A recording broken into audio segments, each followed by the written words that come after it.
Hello, guys, Hi, everybody. and welcome to the Nerdy Archives. Yes, welcome. Pardon me, been yawning all day. Sheila CP. Mm, I've been yawning all day. All I'm day. I'm so ashamed of myself. I woke up at like 10:30, went to the couch, started reading, and fell asleep until 1:40. Oh god, that's the dream. I am very ashamed of myself. Oh no, that's the dream. Oh god, that's the dream. Anyways, hi guys. So this week we're switching it up again. Don't act shocked. You knew it was gonna You happen. should be used to this by now. Yes. So yesterday, um, I decided that the best way I was going to get through reading was to do so out loud. So me and Amy spent 3 hours Yeah. just letting me read aloud. You guess what she's reading? Yeah, do you want to explain what I'm reading? She's reading The Serpent and the Wings of Night, which Correct. is the book I finished Mm-hmm. a week ago. Wow. A week ago. I'm very excited because this way I get live reactions and I'm like over here fangirling again Oh, and it's uh, nice. uh-huh, uh-huh. She is loving it. I enjoyed it too. It sounds like I didn't, but no, I did enjoy it. This bitch has 17 highlights already and we're only on chapter 9. 11. Thank you. We're on 11 now. Oh yeah, excuse me, 11. Yeah. I forgot. Either way, I'm super happy because she's liking it and I'm like obsessed with this book. I'm literally gonna get a There She Is tattoo. I kind of want to get another one also, like on the other arm, but I'm gonna wait until you get to that point before I like spoil what it Okay. is. Okay. Anyway, so today she is going to continue reading, Yes, and I I'm am. very excited because I love it. I'm going to put a little precursor to this all. I had the realization today that the reason I've probably avoided fantasy more than anything is because me and pronunciations are not Oh my god, friends. dude. So I'm reading her other book series, right? The Mhm. Daughter of New Worlds. Mhm. Do you all know what this bitch's name is? Hmm. Let me go back and find it really quick. Hold on. Dude, I know they just said it like not too long ago.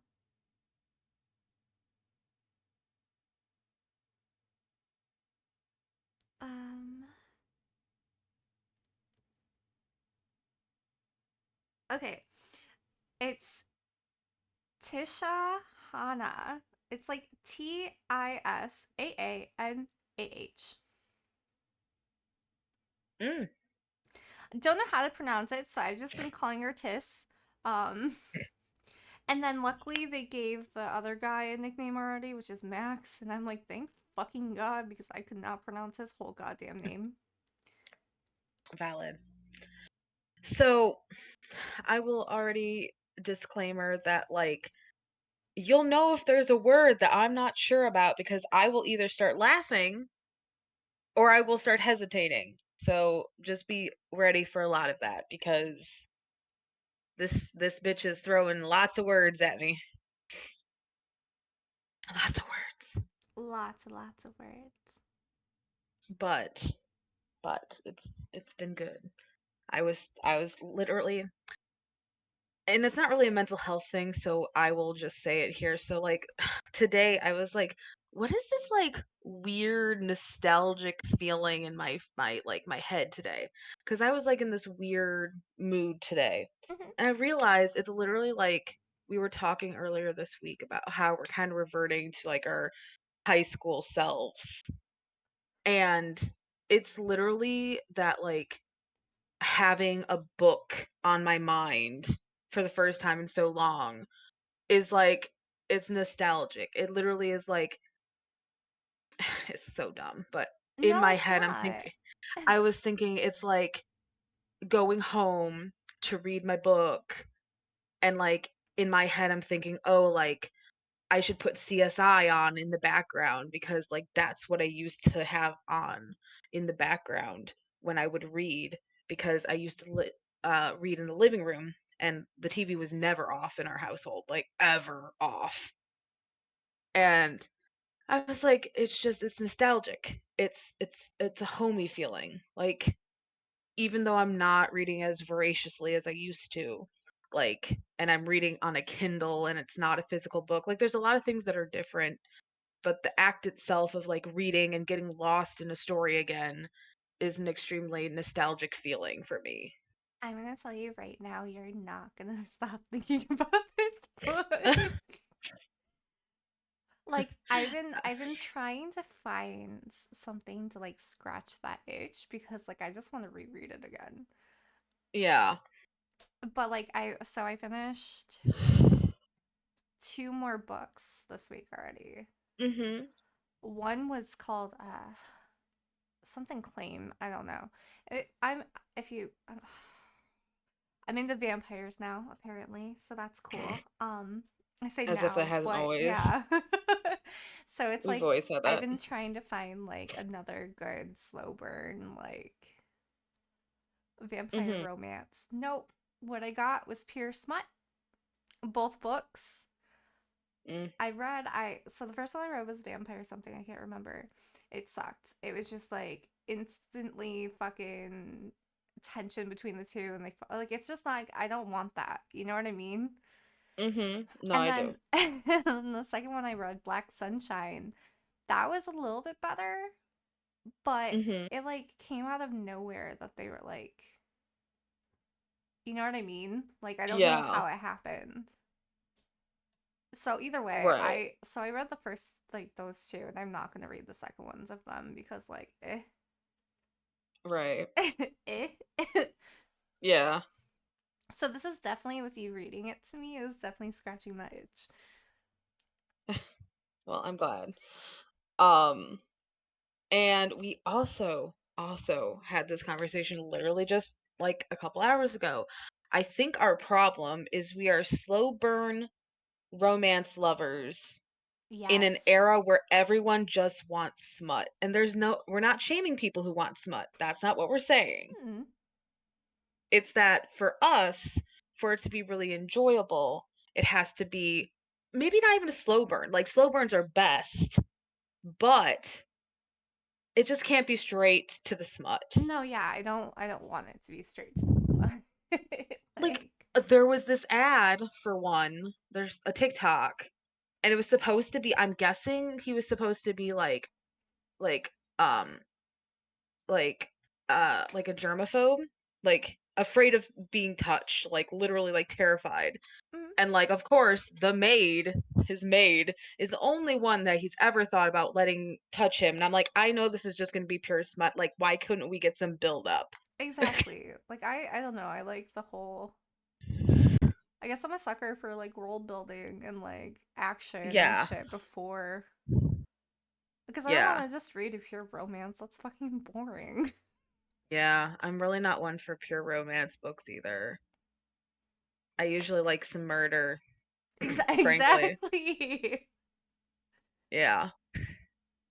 Whether it be magical murder or just straight up murder, doesn't really matter. Just murder, please. Just murder. Murder. Conflict. Give me conflict. Conflict. Not like Yes. romance conflict. I don't care about that shit.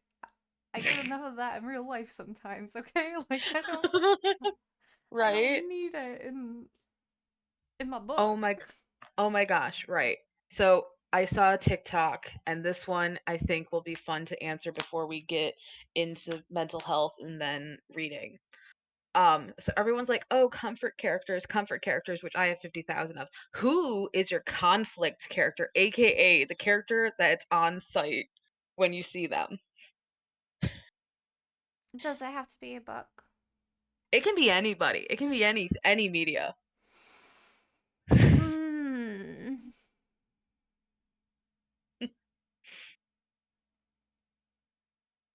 Lenora from fucking Hogwarts Legacy. Oh, geez. I hate that bitch with Lenora. a passion, and it sucks because the book, The Black Sunshine, her name's Lenore, and I was like, Oh, ah, why is your name Lenore? wow. I I just think Lenore Dougal from Limetown still would have ruined it for me. I fucking like fuck that bitch. I hate her. She's such a minor character, but she just pisses me off. What's yours? Um, honestly, I was thinking Lenore from Limetown when you yeah, yeah, It's funny yeah, too on site. because I'm not one to have like Conflict fiction, character. well, no, like fictional boyfriends or anything. Ah, yes, Like, we've had this, yes. I, I've never felt like, I don't know, I'm weird, but Rain is definitely my fucking, he's my boyfriend. Uh, Okay, okay. I was yeah. It's It's a early problem. stage it's early. Oh, I damn it. Okay. So I remembered what it was when they were describing his wing color. Hmm.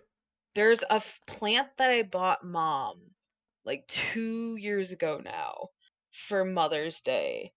And it's like this dark purpley red fern, Hmm. and it's exactly what I was thinking of when they were describing his wings.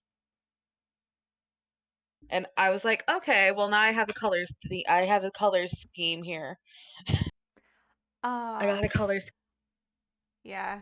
Oh, sorry. I'm No, just you're reading. I'm okay. just thinking about. Okay, yes. Mm. Okay, so these vampires have wings. Okay, people, just so you know. Ooh, historically, I have a history, sort of history fact. History fact.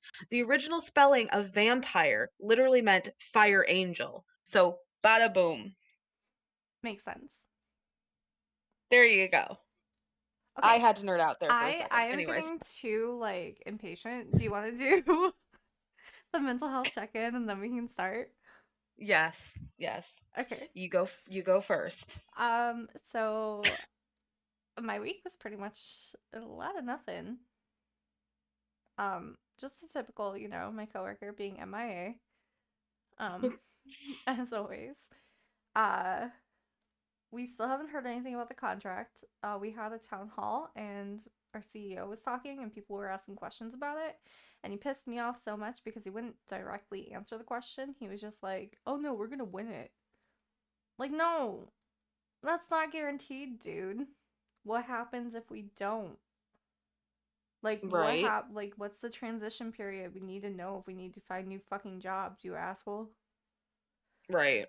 So that was Wednesday when that happened. Mhm. Um, I didn't go in Thursday because I wasn't feeling good. I Mhm. didn't go in Friday because it was snowing. Yeah, I didn't want to fucking deal with it. Like I said, I read those two books. right. Um, Nothing too crazy happened like in my personal life either. Like Shane's wanting me to go out there tomorrow, which I was going to, but my dad wants me to go over to my uncle Perry's because it's his brother's 1 year death anniversary. Mhm.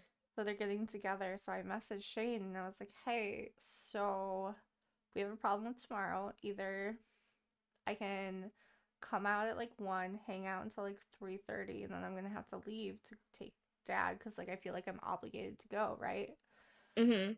And I was like, or I could just come out Monday after work, hang out for a little bit, and then go home. And he's like, Uh-huh. hmm. And I was like, yeah, I'm kind of like frustrated about it.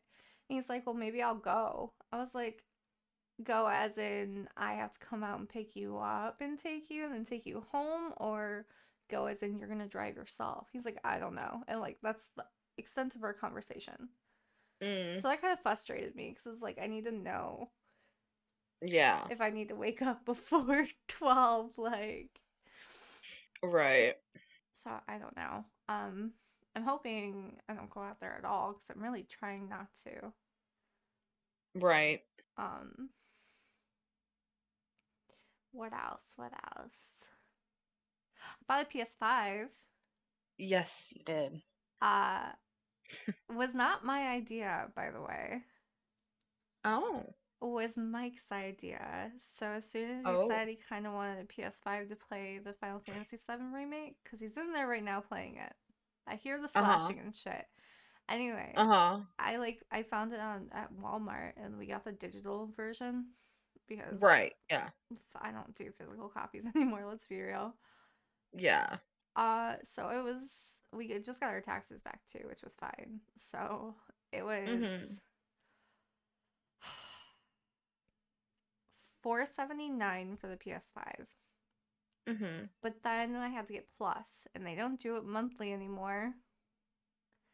Right. So he wanted to play the Final Fantasy VII Remake, so we had to get the premium account. Yeah. Not the premium is like more money, but The either way, I had to yeah. spend $139 on a fucking subscription. Yeah. So like all around it was like 600 bucks.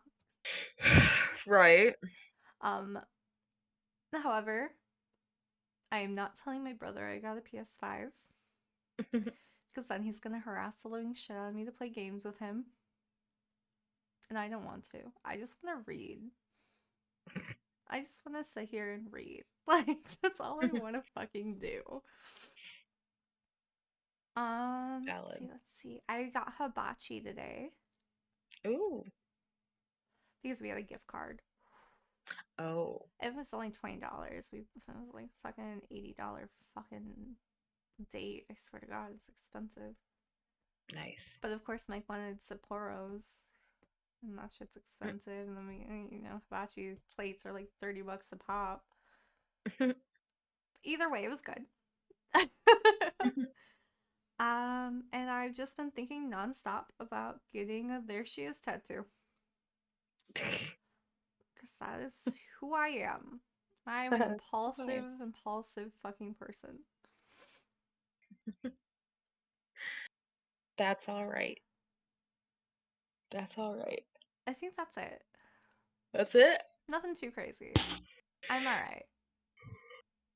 Gotcha. Gotcha. Your turn. Oh, wait, no, I'm sorry. I get Okay. my chillet on Monday. Oh. He's in New York. Oh. For those of you who don't know, I Mike buys me a plushie every year for Easter, like a giant Mm-hmm. one. And this year he decided to spend $110 on a 74 inch, not inch, 74 centimeter. Yeah, no, inch. It's inch. Chillet from Pal World plushie. He is taller than I am, and I'm very excited. As you should be. Okay, that's it. That's all I got. Okay. Um, so Monday? What day was that? The 18th. Was that Monday? I believe so. Let me look. Yes. Okay. Monday. Oh yeah, it was Grandpa's oncology appointment. Okay, I remember now. Oh, this week was actually shittier than I thought. Remember. Cool. Um, Grandpa had his oncologist appointment. Um, I mean, at this point, we obviously know no appointments are going to be good appointments, but um, they basically suggested that we either start spacing out his blood work and doctor his appointments, or we could call in like basically like an at-home nurse, which is the beginning stages of hospice anyways. But Mm-hmm. me, mom, and Cody obviously already do that for him basically. The only thing we don't do is check his vitals, but I mean, we check in with him at least twice a day. We make sure he's eating and drinking as much as we can. And so we chose to just do the spaced out um appointments which is every month he'll have his blood work instead of every week.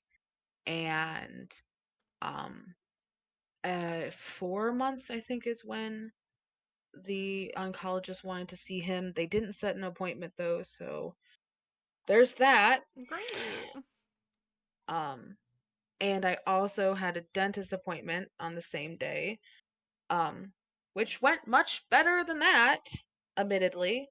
I had the first stage of a deep cleaning. They didn't think they were going to have to do a deep cleaning, but since it's been so long since my last cleaning and I have pretty severe gum disease anyways, they decided to do the two-part deep cleaning, which ow, um descaling or decalculus, they call it calculus, It which is the plaque. hurts.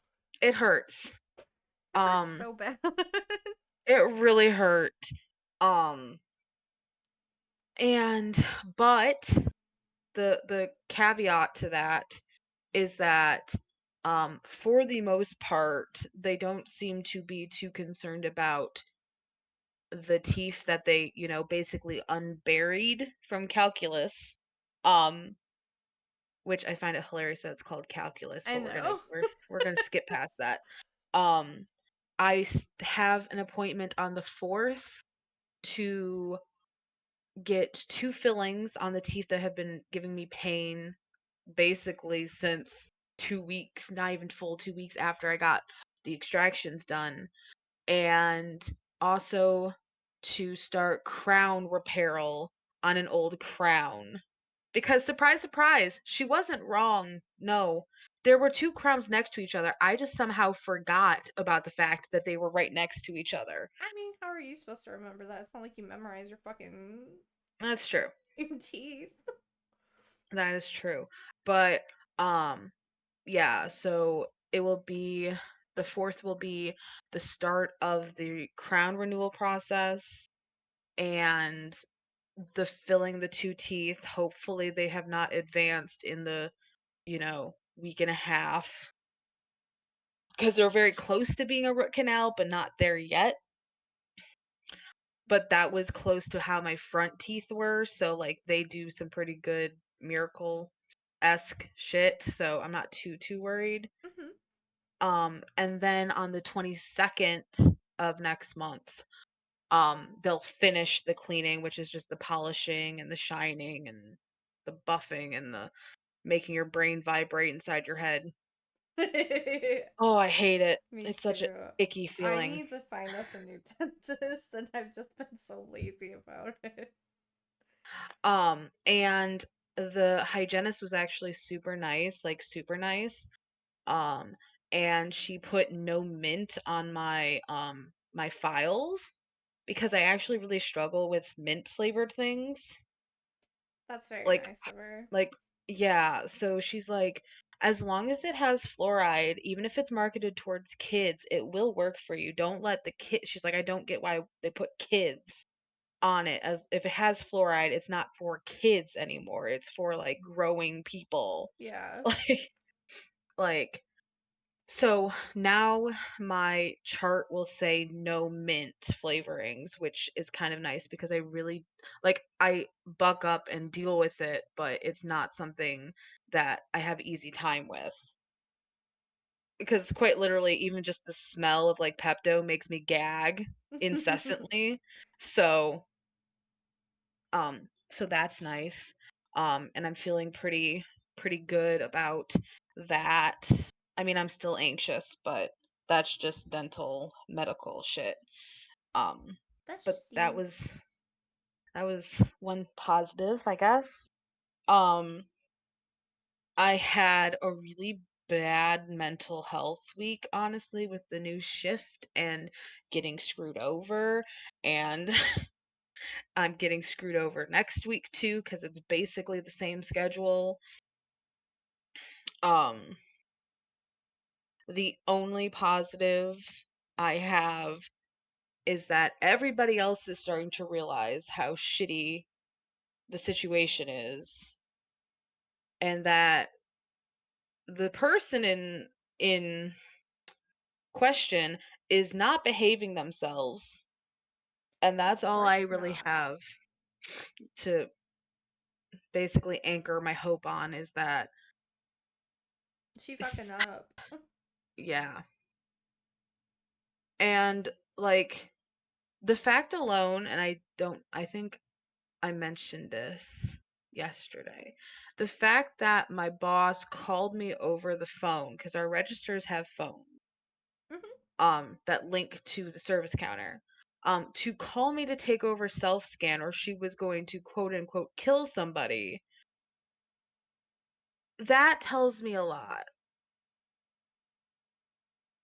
All because she couldn't handle it. And also the fact that they think that they need two people to run it when I literally have ran it even on some of our busiest weekends by myself tells me really all I need to know. Mm-hmm. And it's just like, I don't know what's going to happen, but I really hope that either somebody is going to get so frustrated about the situation that they do something, or it'll have to be up to me, and I'm not looking forward to it. Because, like, I already lost a half an hour's worth of pay because of the scheduling. Yeah. Because the bus had to get home by 7, mind you. This was to get home by 7 o'clock. It wanted me to get picked up at 5:46 on Jesus. for a 6 p.m. end shift. I clocked out at 5:30 just to give me enough time to hopefully, grab a couple things for myself because I was going to be alone all night. And then they showed up just before 6. I got home by like 6:15-ish, if not a little earlier. But their estimate was if they wouldn't have switched up what they were supposed to do because they basically switched what they were supposed to do, like pickup order, I would have not gotten home probably until closer to 7. That's insane. So, like, I would have lost a whole hour of pay if I hadn't been like thinking enough to say, "Hey, I'm not even going to be here for my full shift. I'm not going to take a lunch." Because otherwise, I would have lost a full hour of pay. That's So, ridiculous. I know lunches are technically unpaid, I'm aware, but like I'd still be losing time. So, Yeah. but other than that, like today was all right. Like it was okay. I was still unhappy, but I got to run self scan and so and so was forced to stay on register all day. So, I still won today. I live for it. Yeah. But yeah, and like I did have a little bit of a like almost like wanted to snap at people moment because I have a bunch of coworkers who are literally going on like weeks long vacations. Yep. And I'm just like, I literally was like, I don't know how y'all afford it. And they're like, we don't, we just do it. And I'm like, that must be real nice to have no responsibilities. Literally. Like, I didn't say that to their face, obviously, because I'm not trying to start a freaking fight, but like, literally, one of them has two kids and they're raising a step kid. Excuse me. Sorry. You're fine. No, you're fine. One of them doesn't really even ever show up for an entire week without calling off for one reason or another. Oh my god. Is raising 3 kids with a fiance whose employment is basically seasonal because he does construction, That's and she's gonna ridiculous. go on like a 10-day cruise Oh my god. with all of them. Jesus Christ, that's expensive. Yeah. And then the other one, mind you, I don't know what his financial situation is. I don't know what bills he pays. I don't know if he lives with his parents or on his I don't know any of that shit. None of my business, personally. And he hasn't offered offered the details, so it's none of my business. But he's going to be going to New York for like a week to visit gamer friends. Also expensive. And I'm just like, I literally look forward to 2 times a year where I take days off, and I stress about it the entire freaking time. Mhm. Like, it must literally be so nice to have no responsibilities, because like, I can't fathom just being like, "Oh, well, if I don't have the PTO to cover it, haha, oh well." Like, the frick? You have that luxury with children? I don't even have kids. Yeah, they don't. They're in severe credit card debt. Like, and it's so frustrating because it's like, I'm not trying to be like, "Oh, I work so much harder than everybody." Like, I'm not that kind of person. But, like, these are people who either get sent home a lot or call off a lot.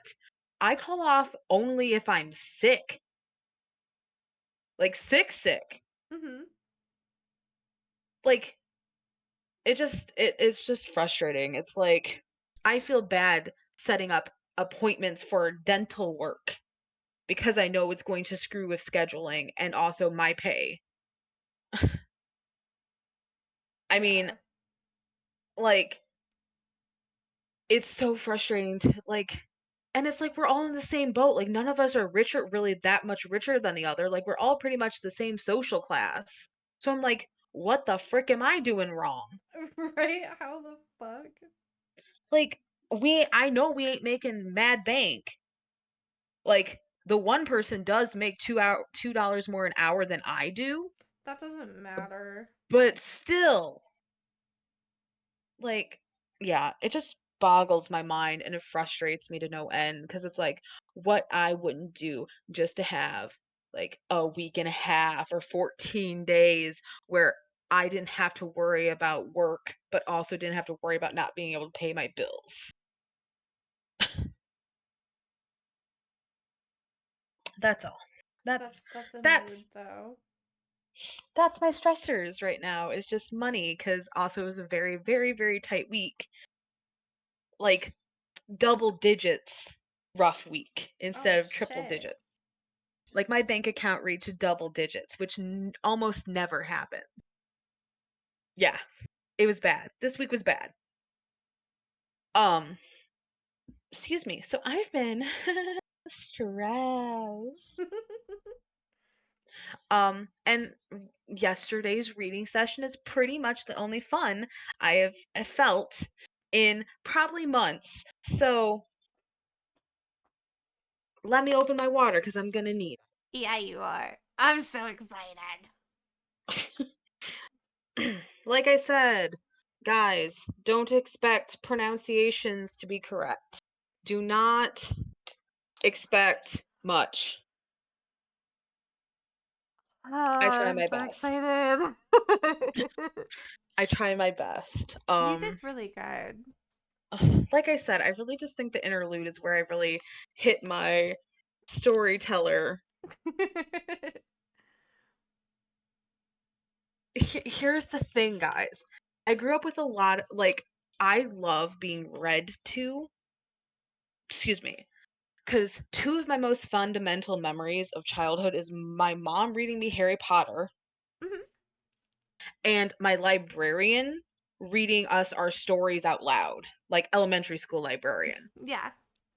And those two singular like events have like stuck in my head because one was just like, oh, this is like really nice. Like this is something that like not to be corny, but like that's how like love is, like reading to somebody before bed, like that's, that's something you do for someone you love. And the other was like a cinematic, like as much as you can be cinematic while reading out loud without props. Like Yeah. like one of the book I remember her reading was Castle in the Attic, which if you haven't heard of it, um, is still one of my favorite books of all time, which it's a fantasy book, which is making a lot of sense, and things are apparently coming full circle in my life. But anyways, so I will be reading from my Kindle. So if my model looks absolutely dead-faced, that is because I'm looking at my other screen. I also ordered a clear case and a clear pop socket to help with the whole it being freaking like 10.5 inches big. Nice. Oh, I should 'Cause probably it's add a a pop socket to monster. mine. Yours is. It's It's insane how much bigger it is than mine. it's a monster. It's a monster. It's better for watching frickin' Netflix than it is reading a damn book, but, it was a Christmas gift. It was a very, very nice Christmas gift from my brother, who also gifted me the laptop that I have always been recording on, guys. If you can't tell, my brother's the one who gets me my technology. That's his thing. Technology. Um, alrighty. So we are actually on chapter 11, guys. Um, I'm not saying you're gonna want to follow along, but if you do, Nope. read up to chapter 11. Bart, Uh, stop. My cat's on me, sorry. you're okay. We are on page 88. And that is 18% of the book. So, Yikes. all right. Okay, don't make gross sounds just because you're trying to clear your throat on. Don't do it. Did I mention I had chili for dinner? So Yes, I have some nice indigestion. Excuse me. So if I burp, also, no apologies here. We're human. it happens. Um, it happens. I'll be as polite as possible. Alrighty. Yeah, give me a second.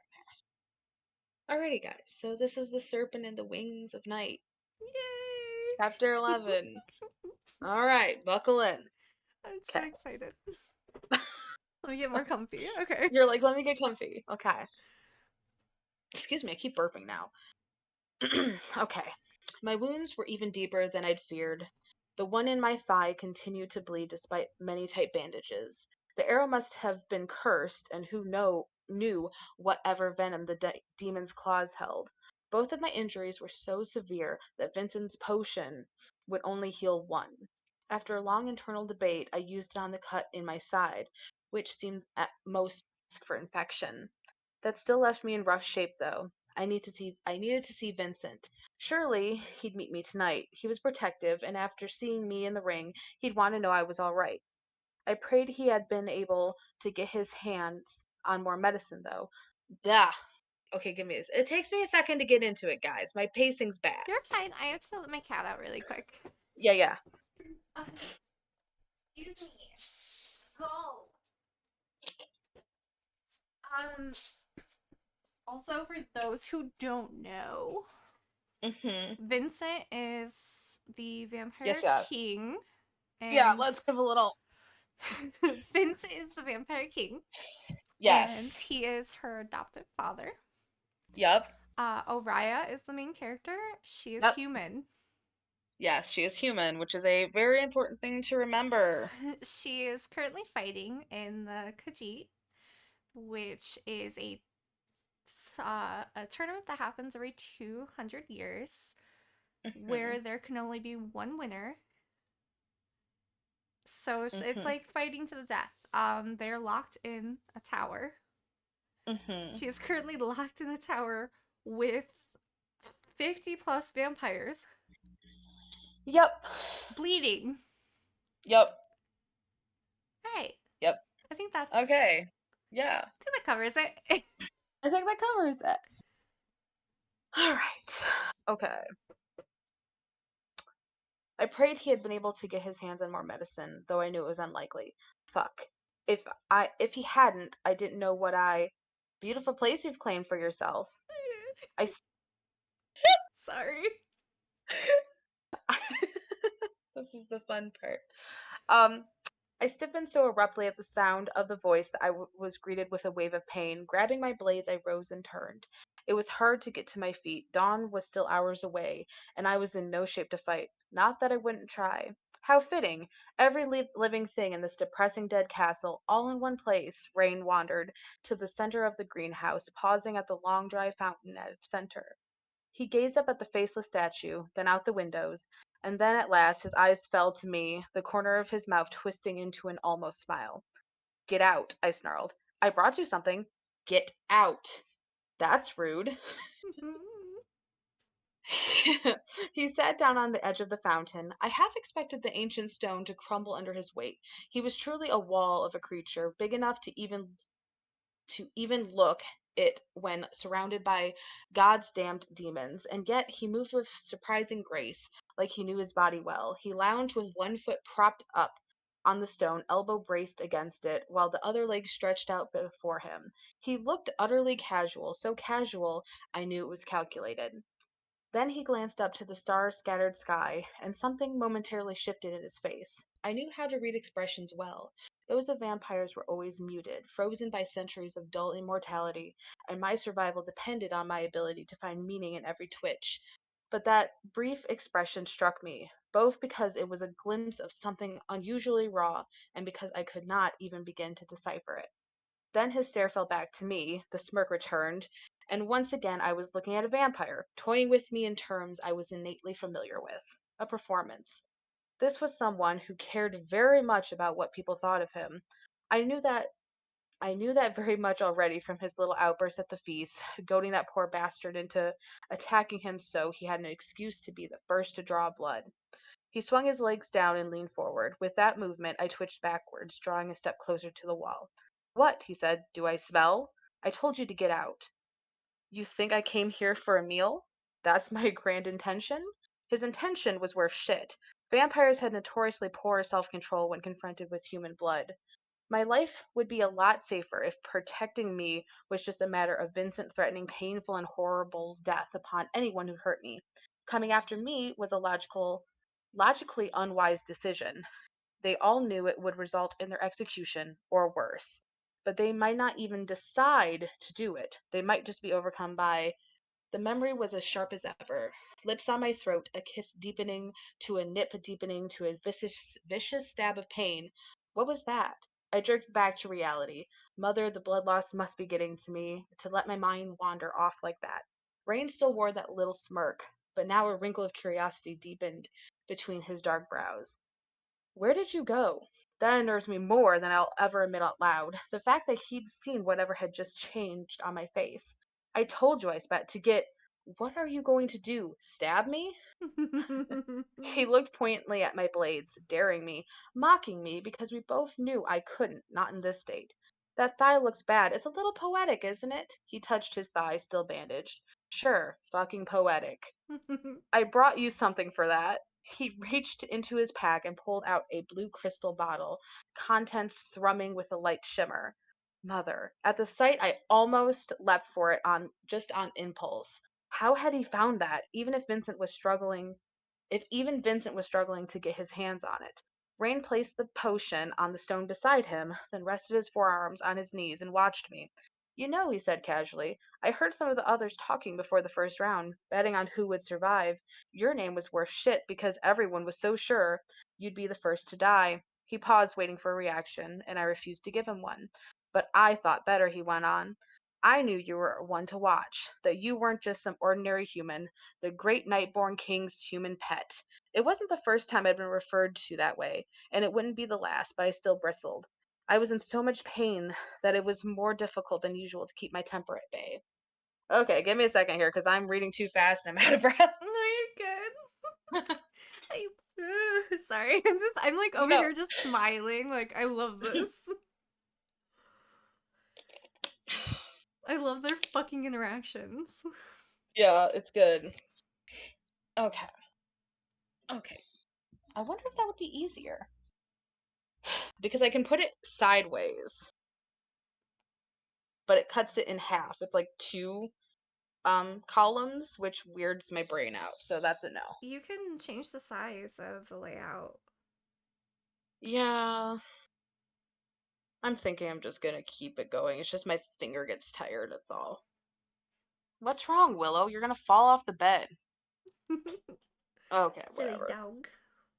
Sh- Excuse me, she is a silly dog. Okay. Whew. Calm down, Oriah. Anger means an elevated heart rate. A higher heart rate means your scent is stronger. Give them nothing. It wasn't as if I didn't know exactly what he was doing. Baiting me just like he had baited that man at the feast. If I was the serpent, he was poking me with a stick to see if I'd snap it in two. Did he teach you how to fight like that? He must have, right? He nodded to my weapon still braced in front of me. He gave you those, obviously. Nightborn craftsmanship. Craftsmanship, the good shit. Are you deaf or just stupid? You're unfriendly. What did he think he was accomplishing here? Did he think I was so easy to manipulate? Did he think I didn't know what this was? Why are you here? I snapped. By now, I struggled to hide the labor of my breathing and maintain the strength in my voice. For entertainment? I'm boring as shit, I promise you. I can see that. Stop playing with me, I don't have the patience. Again, the corner of his mouth lifted in a grim, satisfied smirk. Or time, he said flatly, his eyes falling to my wounded thigh. My jaw snapped closed. His gaze flickered back to mine, and for a long moment we just stared at each other, locked in a wordless conversation. I knew it was the truth. He knew I knew it. I hated that he knew I knew it. Then stop wasting it, I spat out at last. What do you want? Who will you ally with for the half moon trial? I blinked. I wasn't sure what I was expecting. More games, maybe, but it wasn't that. It was a good question, an important question. The choice of ally for the half moon trial was a critical strategic decision. It needed to be someone strong enough to keep you in the top 50% of contestants during the half moon, but not too strong, because they then became your greatest competition in the final two trials. While the exact nature of the trial changed in every Kajari, those three important elements remained constant. The fact that it required cooperation, that it resulted in the death of half of participants, and that many, many contestants would be killed in their sleep immediately after it, most often by former allies who decided they were more risk than reward. Despite my best efforts, I couldn't keep the winds from flitting across my nose. Rain let out a low chuckle. I thought so. Then he said, with no hesitation, ally with me. My eyebrows shot up.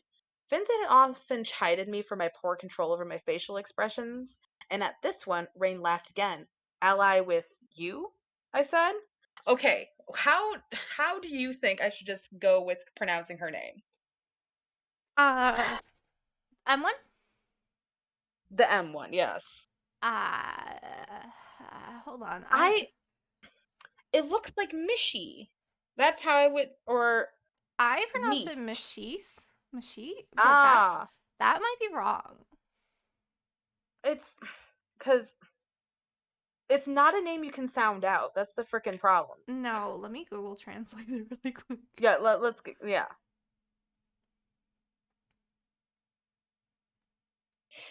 Google And while you do that, Translate. I'm on Grandpa Watch, so I'm gonna How check do you Grandpa. spell it again? Mich. Oh, Misch. She. Yes. He, yes, Che. Misha. Misha? That's not right. You're lying to me. Misha. Mishy. So like Mishy. Misha, yeah, that's fine. I We're just gonna apparently say Mishy. wanted to pronunciate the E more, but He's laying down for the night, it looks like. Oh, 1 second, guys. Sorry, I'm also on Grandpa Watch. Okay. Okay. Me and Mishy. Mishy, was that the name of the short-haired girl, the one with the fire?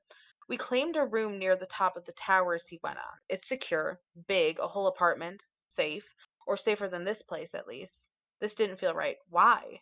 Because you impressed me. Bullshit. His brows twitched in the faintest hint of surprise, like he was genuinely not expecting this answer. Excuse me?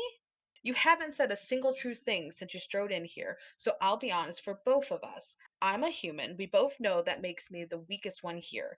You have your pick of 50 stronger vampires you could ally with, and you expect me to believe you want me? He examined a cut on his ring finger. Only 40 now, actually. Look, you beat warriors that outclassed you many times over tonight. You and I, his gaze raised back to me, we worked well together, didn't we? And I like an underdog. Bullshit. I jabbed one of my blades at him for emphasis with each word. Do other people fall for this? Give me one honest thing or get out, like I've been telling you since you showed up. I didn't trust anyone in this place, but I especially didn't trust somebody who pursued me under such blatantly false pretenses. The very fact that he wanted to ally with me made him the least trustworthy one here, because no sane person would want to do such a thing. And I could handle selfish motivations, I expected them, but not when I didn't know what they were. He blinked twice, biting the inside of his cheek.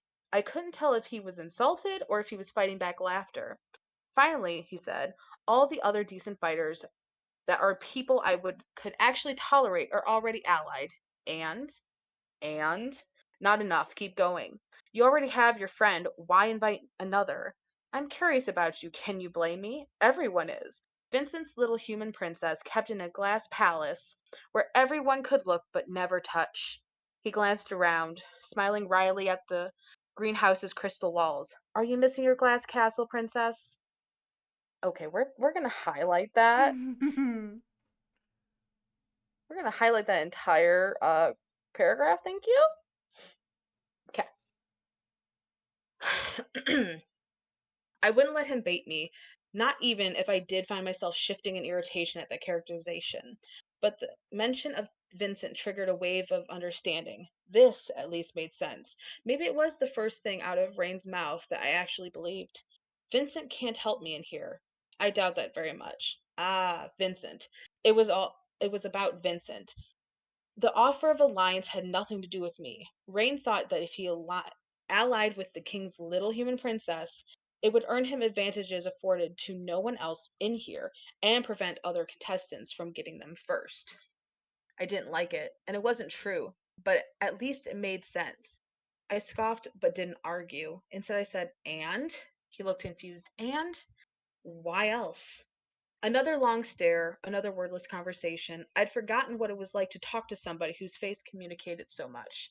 There was one more thing, one more key reason why I was the ideal ally. We both knew it. He knew I knew it. He hated that I knew that he knew it. But I asked for honesty, and I wanted him to say it. He was clearly weighing this, deciding which answer was the right one to pass the test. Last he said, and you will be easy to kill when the half moon is over. It was legitimately satisfying to just hear someone say it out loud. But until then, he added quickly, no harm will come to you. I can promise you that. I heard Vincent's voice in a 16-year-old memory.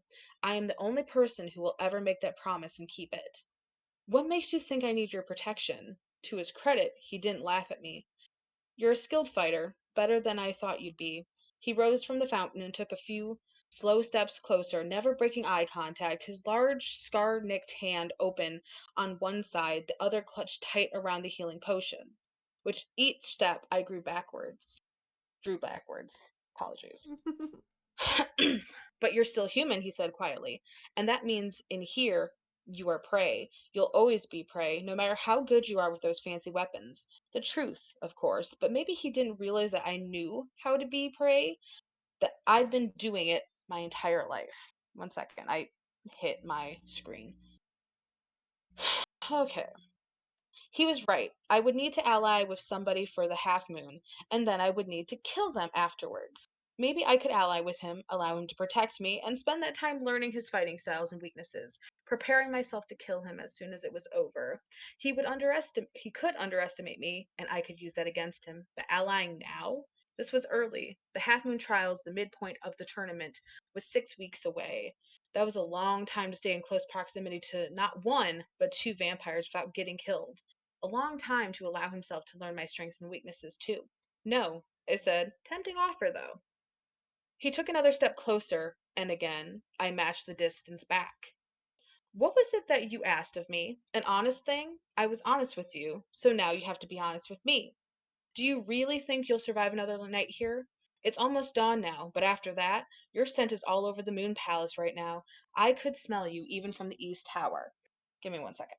Water break. I'm really out of breath this time. I think it's because I'm reading faster because now I'm getting my pace back.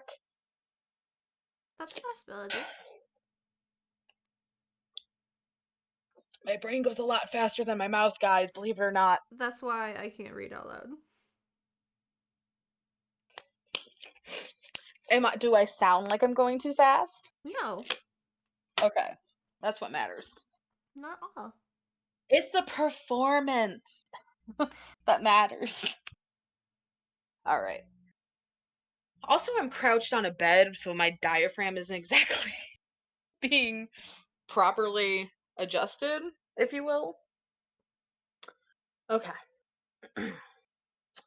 From the East Tower. And let me tell you, you smell fucking delicious. You need to stop that bleeding fast. My eyes fell to the potion tightly gripped in his hand. Hearing it all acknowledged out loud made me uneasy. But so did having him this close to me. I did not like that he was pushing me into this so forcefully. The reasons he had given me didn't warrant that, which made the ones he didn't far more concerning. No, I said, you'll bleed to death or they'll kill you. He was starting to step closer, and I ignored the horrific rip of pain as I leapt away, blades raised anew. I will stab you again if you come even a single step closer to me, I snarled. Get out! He raised his hands. As you wish, princess. Suit yourself. He made sure I watched as he slipped the potion back into his pack, then gave me one last smile and turned to the door. Top of the eastern tower, if you change your mind. Chapter 12. I left an hour before dawn broke. It was a gamble to go at all. My wound was so bad that I struggled to move. If I passed out halfway between our meeting spot and the gates of the Moon Palace, I was fucked. But I gritted my teeth through it, replacing my dressings and making the trek. It took me twice as long as it had the night before. I hid beneath the bridge and waited, and waited, and waited. Please, Vincent, come on, please. At first, I was in denial. He was just a little late. Something had kept him. There was no way he wouldn't be here. Not when he had witnessed that battle and seen my injuries. He would appear any second now. But the minutes ticked by, and Vincent did not come. Fuck.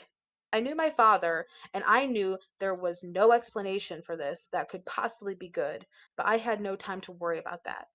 When sunrise was far too close, I gave up and dragged myself back to the Moon Palace. By then, I was moving even slower, bleeding heavier. I had been betting on Vincent's help, and losing that gamble had cost me dearly. I barely made it back before dawn broke. As early morning light streamed through the floor to ceiling windows, I crept into the feast hall. It was thankfully empty. The table overflowed with fresh food that looked like it had hardly been touched. But the carafes, the ones that had once held blood, those were ominously empty. I was in so much pain that the thought of eating made my stomach churn, but I stuffed some food into my mouth and into my pack anyway. I had to keep my strength up somehow, and I had to move fast. Days prior, the Moon Palace had been near silent during daylight. Excuse me. But now I could hear activity echoing through the halls, muffled voices, dull thumps, and light footsteps. Rain had been right. The greenhouse was safe in the day, but the rest of the palace wouldn't be. I moved as swiftly as my injuries would allow from the feast hall to the great room. My eyes locked on the smear of light at the end of the hallway, the greenhouse entrance. It was a bright, clear day, not a cloud in the sky. Sunlight flooded in. I was 2 steps away, so fucking close when I heard the footsteps. I dropped the food, grabbed the hilt of my weapons, turned just in time. One of my blades slid into the taut muscle of my attacker's side, and the other blocked his strike to my face. The sudden force of movement left me breathless with pain as my wounds tore open anew, the fresh flow of blood driving my attacker into a frenzy. It happened so fast. I didn't even get a good look at my assailant, only glimpse little details, the white of his wild stare, the gray of his hair, the overall wiry shape of his form before we were tangled together. He was half feral, moving in jagged lurches, mouth twisted into a snarl, and claws digging deep into my shoulders as I fought him back. He wielded a rapier, which opened another wound in my side. I flung myself against him, and together we tumbled into the greenhouse. The vegetation was so thick that it did little more than make my attacker hiss in mild discomfort. But he was savage with bloodlust, sloppy, wasn't paying attention to his surroundings. When he lunged for me, I used the force of his own movement to slam him against the glass wall. The morning beat down on us both, the heat beating perspiration on my skin in seconds. His back pressed against the glass, taking the full intensity of the sun. The scent of sweat and burnt flesh filled my nostrils. It would be enough to jar him from bloodlust, surely. But no. He let out a grunt of pain and kept thrashing against me. I could block his teeth, or his sharpened nails, or his weapon, but not all three at least, not while keeping him pinned. The burning smell grew more pungent. I stumbled. He lunged. I had one chance. I flung him back against the glass, seized the moment of his hesitation as the sun scalded one side of his face. And before he could recover, I plunged my dagger into his chest. Not hard enough. The blade didn't make it through. Fuck. I was so weak. I grew back again and nearly collapsed as the world went sideways. My blurring vision sharpened around the vampire's eyes, yellow with threads of red. He turned to me, a slow smile spreading over his lips. I threw everything I had into one final thrust, hard, hard, hard, until I heard a crack, until my dagger went through his chest. A horrific burning pain skewered me. My attacker went limp. The dead weight of him nearly toppled me over. He wasn't dead. His fingers still twitched. I hadn't gotten deep enough, but my hands didn't obey when I tried to push again. I staggered back, looked down. My abdomen was covered in with blood. I couldn't feel where the cut was. Couldn't feel much of anything, actually. You're in shock, Araya. Vincent's voice was urgent in my head. You are going to bleed out. You need to get out of here right now. They'll smell you. My mind was a muddy mess, but I could make out a single thought. I am not going to survive this way for 4 months. No chance. I clutched my stomach and lifted my head, and there, right before me, as if presented to me as a gift from the moon palace itself, was the spiral staircase. I looked back. The greenhouse door was suddenly far behind me. Had I walked that this much? I don't remember doing that. But then again, there was little I did remember. As I dragged myself up that staircase, flight after flight after flight, seemingly endless, just as it had been that first night, the first time I'd run up those stairs desperate to make it to the top with my life. Perhaps, or sorry, probably wouldn't be the last. By the time I made it to the top, I was crawling on my hands and knees, blood dripping down the stairs and rolling through the gaps in the banister, landing on the distant great room floor like little flower petals. When there was no more stairs, I lifted my head. A single door stood a single door stood before me. I fought to my feet, one step, and I collapsed. Tried to rise, slipped on my own blood. I didn't feel it when I hit the ground. The world spun, faded. After what felt like an age, someone flipped me onto my back. My throat released a strangled sound of pain. Rain leaned over me. Well, he said, crossing his arms, that didn't take long. Fucking prick. Aloud, I gurgled. The last thing I saw before I lost consciousness was his broad grin, revealing two very long, very sharp canines. Oh, you're very welcome, Araya. And the last thing I heard was Vincent's voice in my head saying, what the hell did you just do? Part three. Waning Moon. Okay. Give me a second here, guys. She's dancing. I'm so excited. You sound like Nifty. I get more of rain. All right. Give me a second here. All right, really quick, we are at the hour and 3 minute mark. Okay. How many more chapters do you want to do? Let's see. That's just interlude. Interlude's like 4 pages this time. Okay. We'll do the interlude, and it looks like 13 is pretty long, Yeah. so probably just the interlude and Jesus Christ, yeah, 13's like 10 pages alone. Okay, so we'll just do interlude and 13 probably. Okay. Okay. Interlude. Let me tell you about the first time the child wishes to be something she is not. 5 years is a blink to a vampire, a half a lifetime to a small human. The king keeps his newly adopted daughter carefully sequestered from the rest of his bloody world. He gives her everything she could possibly wish for within the confines of 4 walls. The girl is 11 years old before her wishes venture beyond those walls.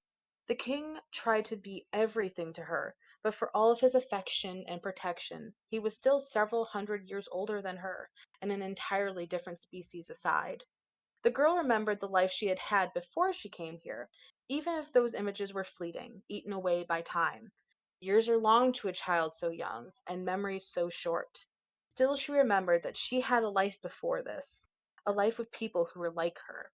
One night, when the king came to visit her, she asked him about her family.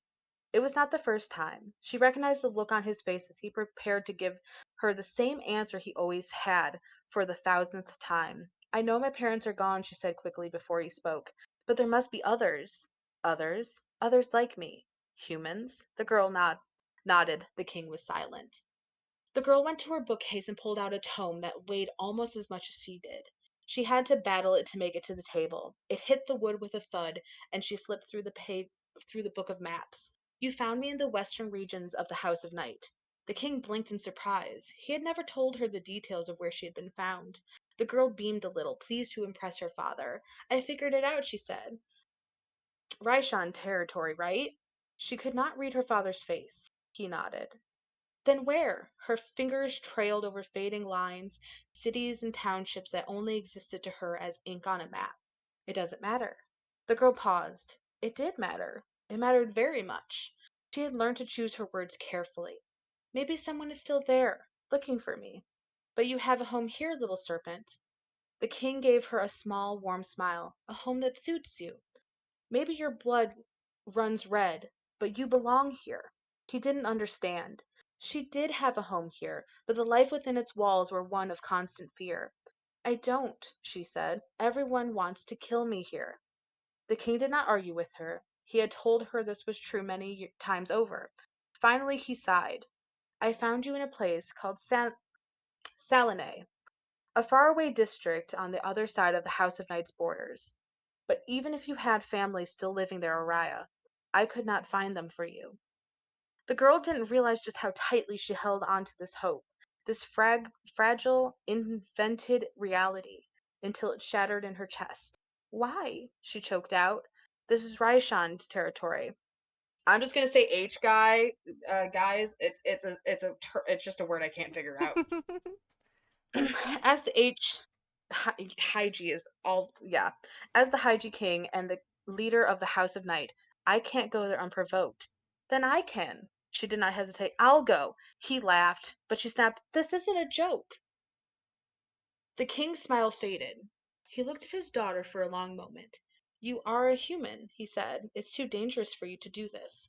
Then turn me, she shot back. Make me like you. I read all about it. I can't do that either, Oriah. Another hope fractured. Her eyes burned. Why not? Because you are far too precious. He stroked her hair. 2 and 3 turnings end in death. That's more than half. I will not take that risk with your life. Her throat was thick, her eyes stung. She had to hold back her tears with all of her strength. She was on the cusp of the age when children begin to understand the future. And in this moment, the little girl understood that this truth, that the prison of her own human flesh, damned her to a life within these 4 walls. I need to, da, da, da, da. Give me a second. I'm highlighting. You're fine.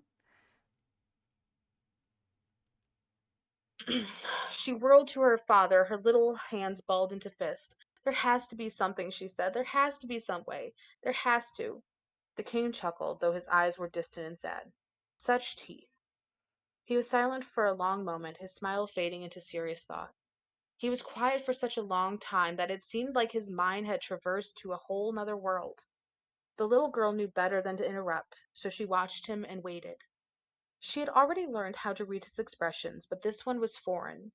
More than a decade later, she would think back to this conversation and know that what she had been seeing in him then was conflict, an expression so rare that she had not known how to identify it. She would think countless times of this night and about what her father would say to her next. The unanswered question of what he had been considering in that silence would haunt her. But the little girl knew none of this now. She simply waited. At last the king leaned forward in his chair, arm braced on his knees. There is one way you could, one day, become just as powerful as me. Hope fled her. How? She breathed. The king's mouth twisted into a rueful smile. With a gift from a goddess. Okay. Chapter 13. The laugh was low and deep, rough and smooth at the same time, quiet, and yet it commanded the room. It was the first thing to seep through my addled mind, the first thing to cut through my hazy consciousness. I rolled over, my body protested with a symphony of aches, but that was nothing compared to before. The absence of pain was jarring. As I blinked away sleep, the first thing I saw was wings, deep black, the gloss of the feathers reflecting warm strokes of lantern light. I hadn't had the time in the ring to properly admire Rain's wings, but they were, as much as I hated to admit it, quite beautiful. I saw Rishan wings much less often than I saw Haiji. I hate that. I know it's not right, but anyway, Haiji ones. And never any as uniquely colored as these. Deep black with that oil slick sheen of reds and purples and blues. Rain crouched before Mishi, who sat up top a coffee. She gives Alice vibes. She does, and that's why I love her. I mean, I love her already just from the vibes alone. Um, Atop a coffee table. He held her foot, which he leaned over with what seemed like intense concentration, a roll of bandages in his other hand. I told you to stop moving, Mishi, he muttered. It's taking too long. You can stay still for 2 fucking minutes. His words were rough, and yet the tone of them was so much softer, tender even. Mishi heaved a long suffering sigh and squirmed like an impatient child. I blinked again and the rest of the room came into focus. We were in what looked to be the common space of an apartment, a very, very nice one, albeit a couple of centuries out of date. Lanterns lined the walls, lit with a mix of fire and blue-white light that flickered over brocade wallpaper in a strange contrast of warmth and coolness. A wall of thick velvet curtains covered the eastern half of the room, all windows, if I had to guess. Grand furniture was arranged artfully throughout, crafted of deep mahogany wood or generously marbled black stone and upholstered with silky I think it's brocade is how you're supposed to say it, but I'm not positive. All of it appeared to be a relic from another age in style, but looked as pristine as if it had just been made yesterday. I told you it's fine. It won't slow me down. Oh! She leapt to her feet with an excited verve. That's a weird word, verve. That she came delightfully close to kicking Rain in the face. "What did we just talk about?" he muttered as he dodged, and Miss paid him no attention as she darted across the room to me. My head was still spinning, but I lurched away from her nonetheless. She froze, raising her hands. "Oh, I'm sorry. I know, he told me. Slow." She struggled, letting out an awkward laugh. "He told me?" I bristled at that.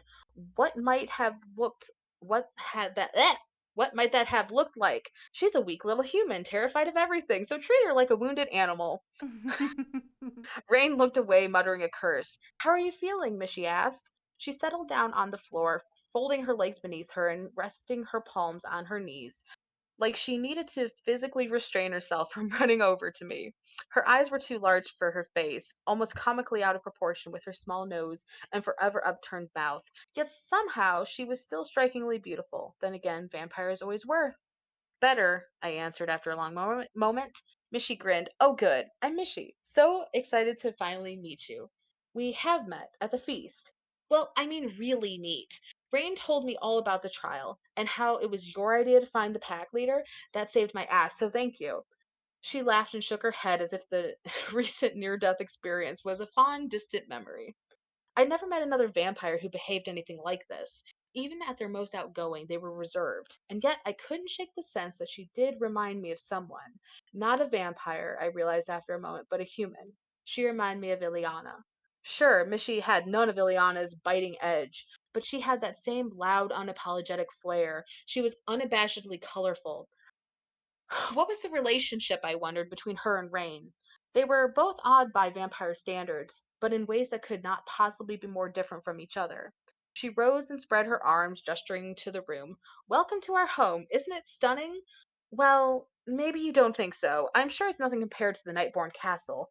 But we've never been anywhere like this before, or well, I suppose Rain has, but I give her a sun-damned minute before you talk her to death, Mishy." Rain slid his hands into the pockets of his jacket, long, black, simple, and slightly too small at the shoulders, and approached me, a smug smile that made me bristles. spreading over his lips. You changed your mind quickly, didn't you? I didn't have a choice. So we saw. And thank the gods you did come here, Mishy breathed. You would have died. Her face hardened. Those blood-born shits. He tried to rip you to pieces, didn't he? Thank the gods, she had said, not the goddess. Interesting. I have a gift for you, Rain said very casually, to welcome you to our little family. Mishy grinned. It was jarring to see such a sunny and cheerful expression punctuated by those sharp canines. Oh yes. She reached into one of the chests pushed against the far wall, and when she turned back around I had to stop myself from recoiling. It was a head. A man's head. The skin pale and wan, the hair mostly gray and streaked with some ash brown.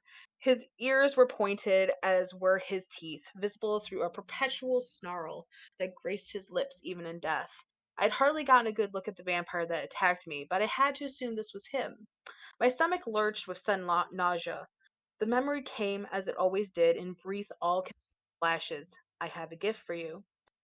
I blinked hard, shaking away the past, then carefully ironed my expression back into one of cold disinterest. And what the hell am I supposed to do with that? Rain shrugged. I don't know. Gloat? How satisfying, I said dryly. He certainly looks like he can now appreciate my superiority. Mishy's grin faded. Rain's lips thinned in wry disapproval. I've saved your life twice now, and presented you with the head of your enemy, and this isn't enough? You're a demanding little thing, aren't you? All of those gifts have been self serving. I helped you survive in that ring, too, and I'm sure you loved killing this one. An odd expression twitched over his face, quickly discarded in favor of an easy smile. That's why we're allies, because our interests are mutually beneficial. Hmm. I tried not to show what the word allies chilled me down to my bones. Only now did the full consequences of my actions hit me. I had been forced to make a decision out of base desperation, and now I was trapped here with these two. Misty still held out the head, although she now looked down at it with a slight pout. He really was an ass, she sighed. Even before, he would have died eventually anyways. You practically gutted him. Must have been quite a fight, Rain added, judging by the state of both of you. I chanced a couple of steps closer to Mishy, examining the head. Even for vampires, the pale gray tinge to his skin was unnatural or unusual, sorry. As was the vibrant red that rimmed his sightless eyes. A spider web of black crimson veins crawled up his throat. They were visible on his neck, his jaw, at the corners of his mouth and eyes, and even in death, they seemed to pulse. What? Rain asked. You've never seen a blood-borne curse up close before? I disliked that he found it so easy to read my face. It was bloodlust, I said. It was a hell of a lot more than that. He sounded so strangely serious, perhaps even grim. When I tore my eyes away from the head to look at him, the smirk had faded from his lips. Then he noticed my stare, and just like that, it returned. His days were numbered either way, a mercy. This was the least painful way he could have gone, anyways. Or anyway. The smirk became a crooked grin. I'm glad you came to your senses. Mishy, you want to get rid of that thing now? Mishy nodded and tucked the head under her arm as she headed for one of the doors at the back of the room.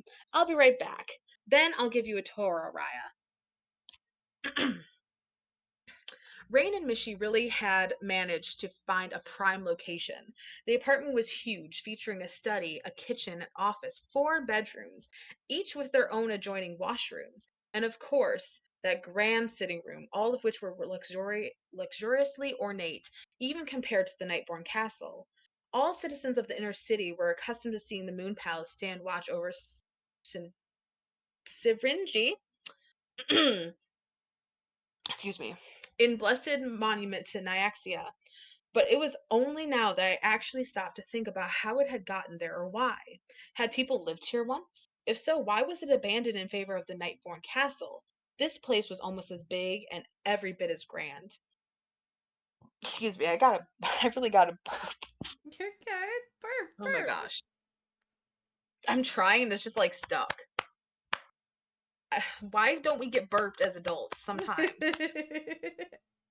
That is a Shit. good question. Like I'm trying to self burp myself here and it's not doing nothing. I'm just hitting my chest and it hurts. Anyways, ill pass. Missy showed me to my room.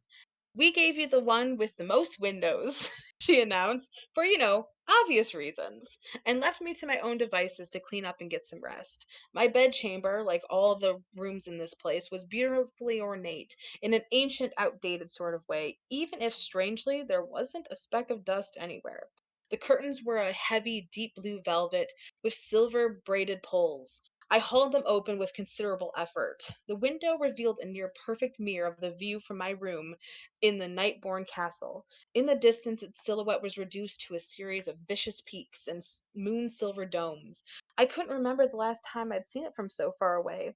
Buildings that were small in the distance from my bedroom window were now so close I could see every imperfection, of which there were many. Yes, the architecture was grand, but gold paint flaked and carvings crumbled. Stressed fractures crawled like ivory over stone walls, and cracks severed stained glass windows, all marks of decay that were invisible from my room in Vincent's castle. I had always assumed that the ugliness of Sinrinji was confined to the human districts. It had never occurred to me that perhaps the inner city was rotting in its own way too.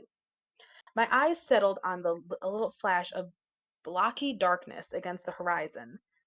From my room at Vincent's palace, I saw the dunes in the distance, graceful and silent. But from this one, that far off view was instead of the human slums, partially hidden by beyond the silhouetted grandiose of the blood. Ah! Not blood! Night! Night-born castle! I didn't know why the sight of those two things, so stark in contrast, made me so uncomfortable. I pulled the curtains closed again. "You got this from the feast hall?" "Uh-huh." I automatically want to give her just the cutest You voice. should. I love her so much. Mishy threw a cherry in her mouth and chewed, clearly savoring it before swallowing, pit and all. She and Rain picked at the food, but mostly drank two large goblets of blood. The plate of food Mishy presented me with was far more than I could ever eat, artfully arranged by color, berries and meats and cheeses piled high. Oh, that sounds delicious. I eyed both as they sipped their blood. Mishy had clearly wanted me to sit across the table from her, but I moved to the end of the table instead. It just felt more comfortable to put some distance between us, give myself time to react if either of them made a move. I lifted my chin to their glasses. "What kind is that?" Rain took a sip and smacked his lips. "Deer, I think." I couldn't tell if I was relieved or not that it wasn't human. I didn't like to think about where it was might be coming from, but at least the others were getting it from the decanters. They wouldn't be if they were getting it from the decanters, they wouldn't be quite as tempted to get it from me. There was, after all, nothing quite like human blood for them. It wasn't the only kind that sufficed. Deer, horse, cow, or pig's blood was the most common. Chicken or crow blood was the cheapest, though. It was nutritionally poor and apparently tasted horrible. In Vincent's court, horse blood was often cured and flavored into delicacies, but even the finest of substitutes didn't compare to human blood. The upper class had it often, harvested or consumed straight from blood vendors like Ileana had been. "There wasn't any left," I said, "when I went down there earlier." "We know," Rain replied. We were silent for a long, awkward moment, all very aware of what that could mean. At least for now, contestants could leave the Moon Palace and search for more. But I had a feeling that the leash would tighten sooner or later. "We have plenty for us, though," Mishy said brightly, breaking the tension and holding up a very full decanter, sloshing the red, thick liquid within. "Took as much of it as we could carry before the others got to it. And food, too," Rain added, "for you." I could be grateful for that, at least on both counts, though their kindness made me uncomfortable. Ah, I know that feeling. One of the candles in the candelabra at the center of the table remained unlit. Mishy frowned at it, then snapped her fingers. A little fragment of flame sparked at her fingertip, which she used to light the candle with a satisfied smile. I watched in fascination. It was just as surprising here up close as it had been to see in the ring. My curiosity won out. "That isn't Nyaxia's magic." "Nope. Atraxis.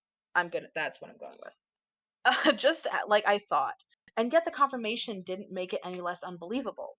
While each of the 13 gods could have be called for various forms of magic, none of the 12 deities of the White Pantheon allowed their powers to be drawn upon by vampires. Excuse me.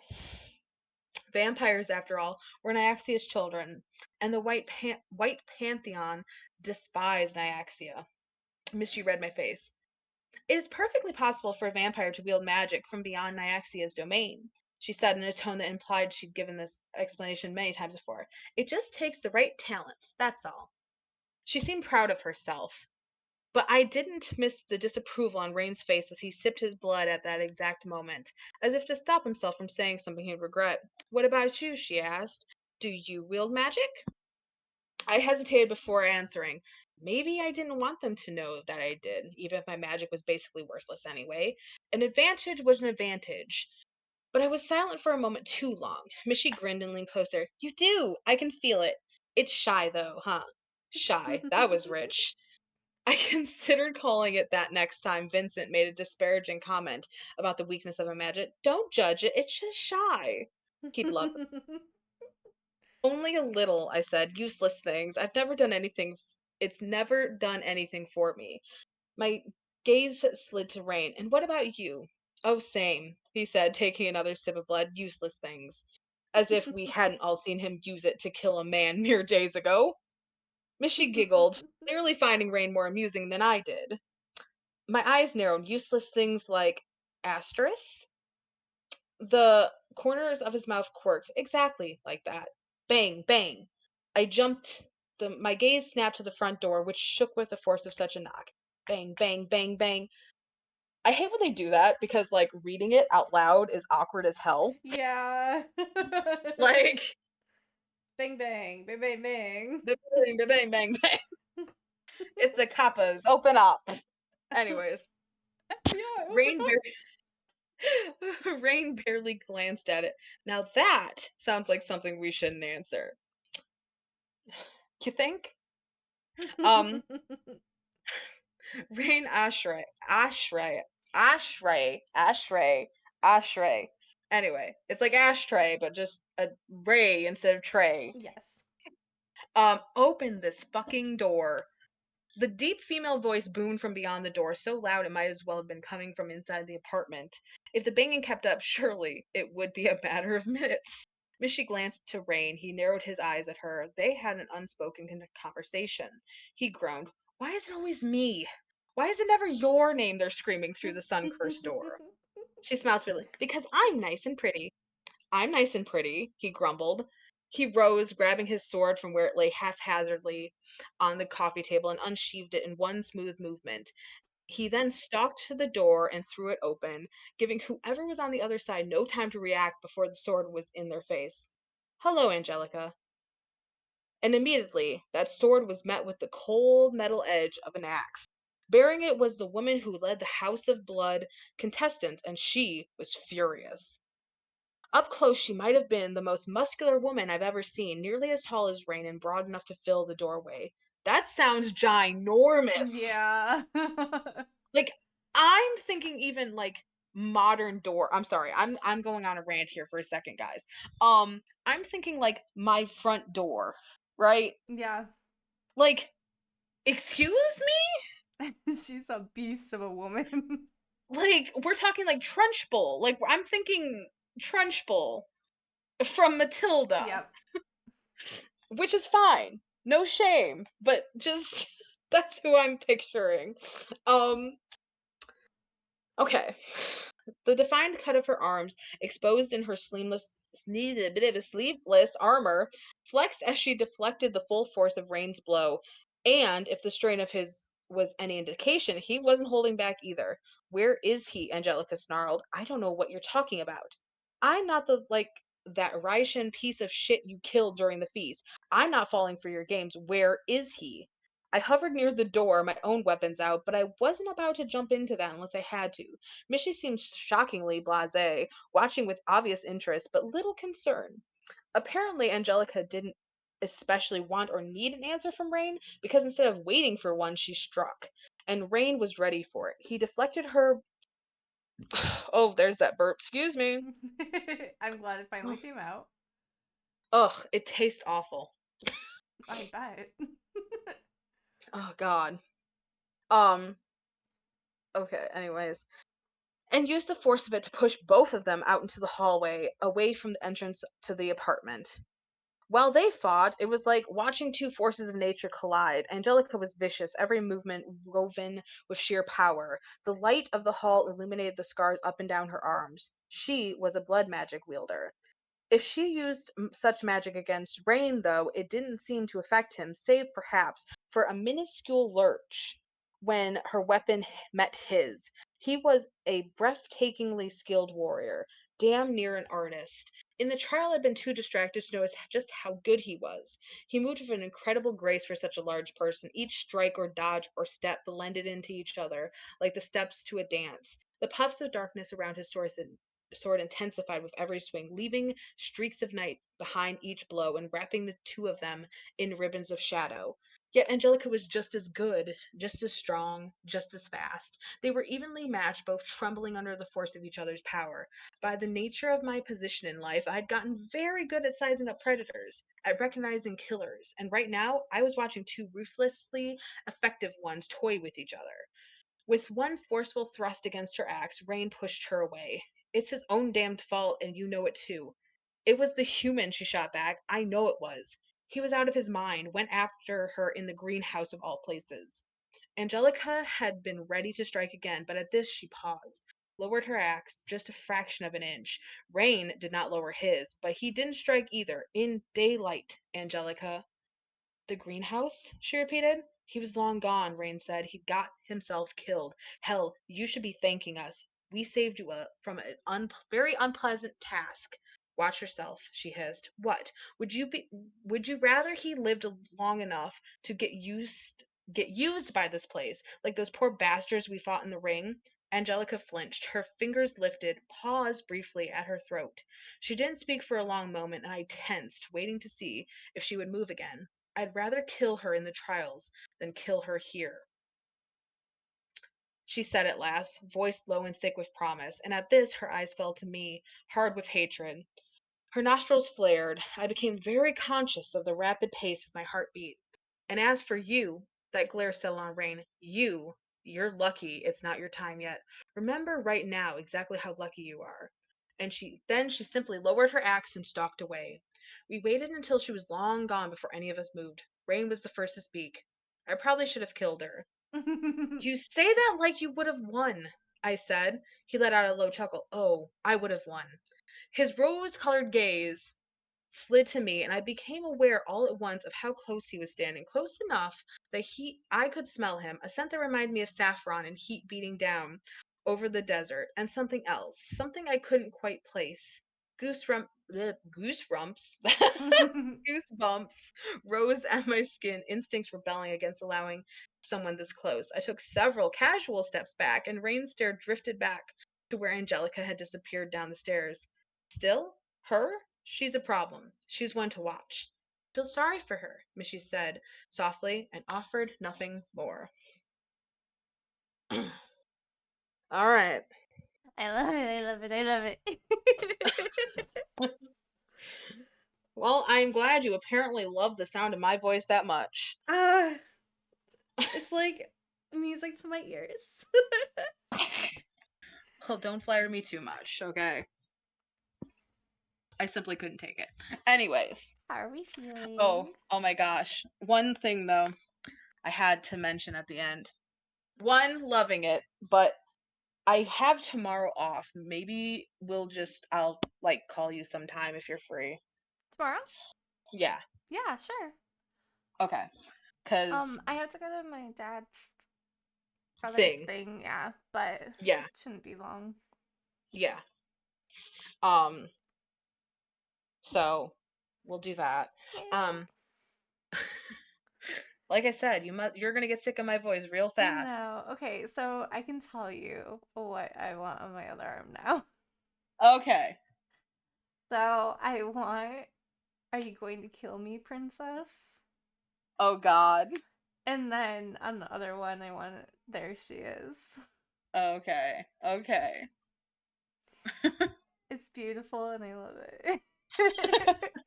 I never thought I'd be the type of person that wanted, like, lines from quote. a yeah, quotes from a Yeah. book tattooed on me, but my God, I cannot stop thinking about it. Hey, there's nothing wrong with that. Um, what I was gonna say, because I thought it was funny, is me and male Kim were talking today, Hmm. and he was talking about how like he learned that like if you rub your like wrist, like the underside of your wrist, Hmm. like the pressure points before you go to bed, it'll help you sleep, and that he's been doing it for years and testing it to see if it's like placebo or not, and to his knowledge it's not, like it's actually worked for him. Oh, I'm gonna try that. And he was like, he was joking, he's like, but make sure you close the curtains, you don't want the neighbors watching in on you doing that. And I had to stop myself from saying, unless you're into that. And I had to stop myself because I'm like, I'm at work. I really can't unleash just absolutely how just snarky I can get at work. Girl, listen, okay. I sent you a screenshot of the line I fucking love from Raid. Uh-huh. Uh-huh. Okay, I. Yes. You're fine, because I have wanted to say that. Oh my gosh. I need Oh, to highlight this page because this is my bookmark. Okay.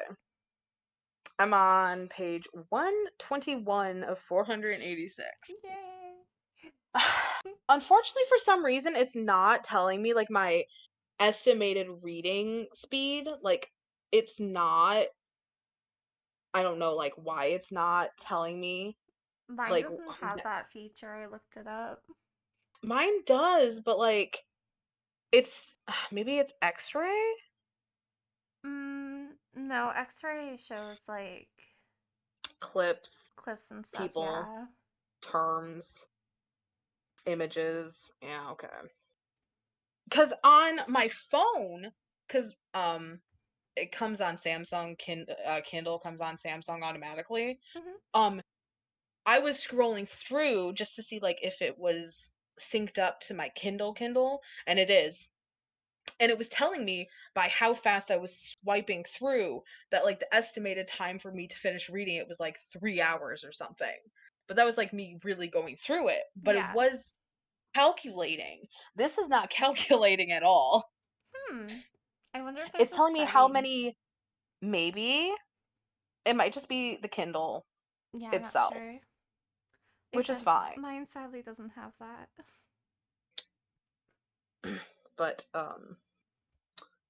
yeah. Alrighty. Okay.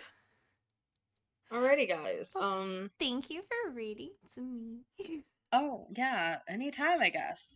Like it's helping me read.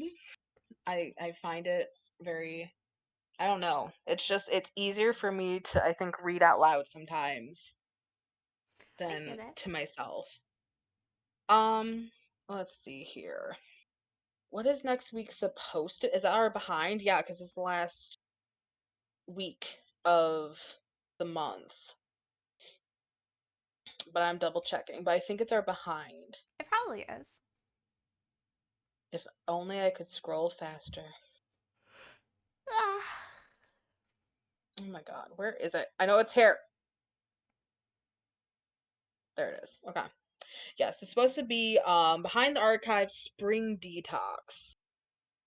Okay, okay. I know we had like we might want to find the planning video and just because we had a good idea about what that behind the archive should be about as far as like quote unquote detox. I'll probably try to listen to it sometime this week. Okay. And then after that, guys, we're entering Mama May or April. Oh my god, yeah, May, April. already May. I was gonna say, girl, you're fast forwarding to your fucking I know. birthday I don't week. even mean to. I don't even mean to. It's just life is freaking nuts. Um, April. We're going into April. Um, which is it's like finance month. Oh God. We have the first week is impulsive and non-impulsive. I don't remember what that was exactly. You We'll are have not to. impulsive and I am Oh, impulsive. you are impulsive. Yes. Finances is the second week. Three was seasonal finances. And then four was body mods and mental health.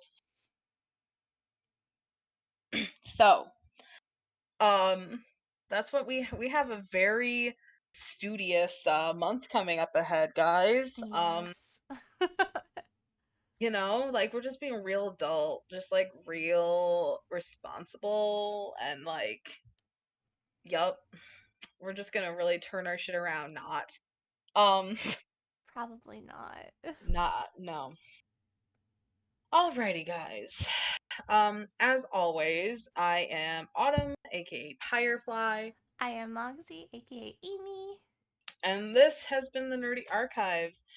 Thank you for joining us. Bye. You guys should read this book. Okay, bye. Yeah, you should read this book. It's really good. Be safe out there. It's crazy. Love y'all. Bye. Bye.